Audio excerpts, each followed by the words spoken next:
later. NASA's OSIRIS-REx mission has also collected samples from an asteroid, which are now on their way home, scheduled to arrive in 2023.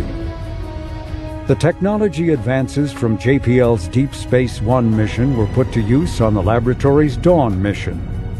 Using ion propulsion, Dawn was able to orbit two worlds in our solar system for the very first time: Vesta and Ceres, the largest objects in the asteroid belt. Recently launched is NASA's Lucy mission, that is to visit asteroids that share the orbit of Jupiter.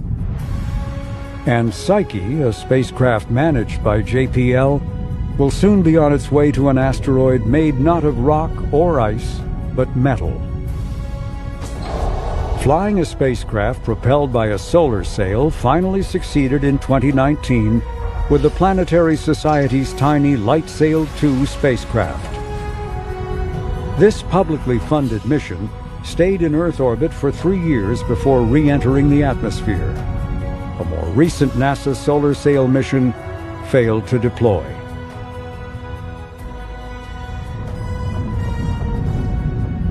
All of these missions are about learning more about asteroids and comets, so that we might better defend against them.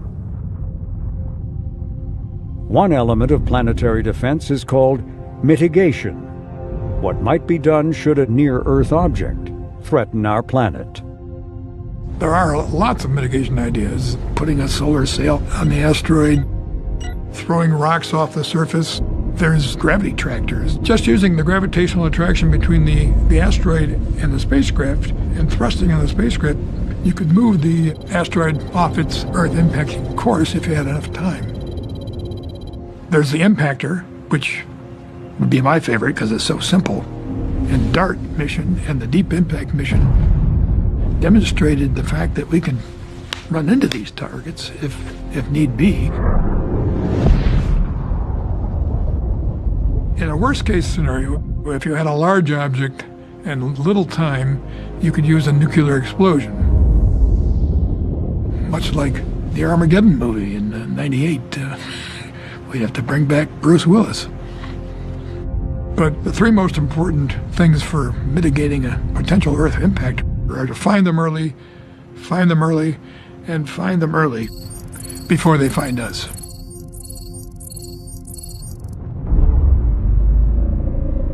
And a recent example of that need occurred in 2013. It was a year when it was known that an asteroid named 2012 DA14 would be passing extremely close to Earth. A very close approach.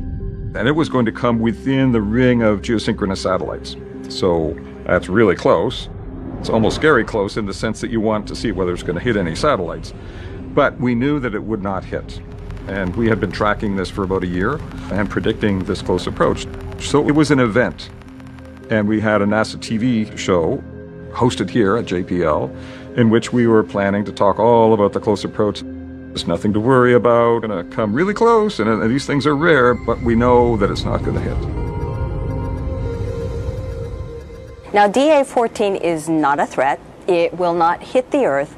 Scientists say the closest it will get... Well, the night before that, what should happen, but on YouTube, all these reports of a massive fireball in Russia, in the city of Chelyabinsk.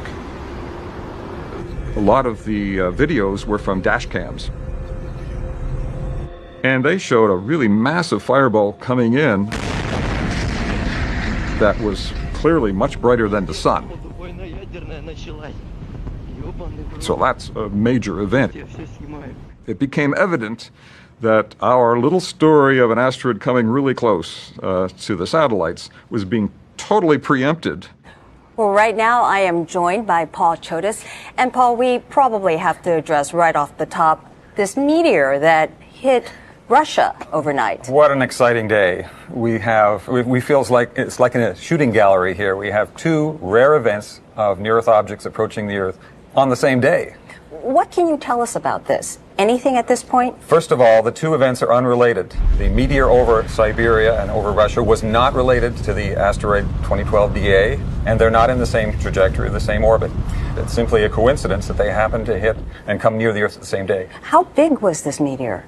The meteor, we think, was around 15 meters in size, which is about 1/3 the size of DA-14 itself. Okay, so it's much smaller. Much smaller, and you can see what sort of destruction and shock wave that a smaller asteroid can produce. It's like Mother Nature is showing us what a small one, a tiny one, really can do.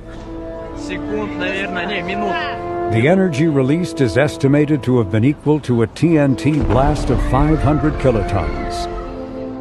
Many times larger than that of the atomic bombs used in World War II.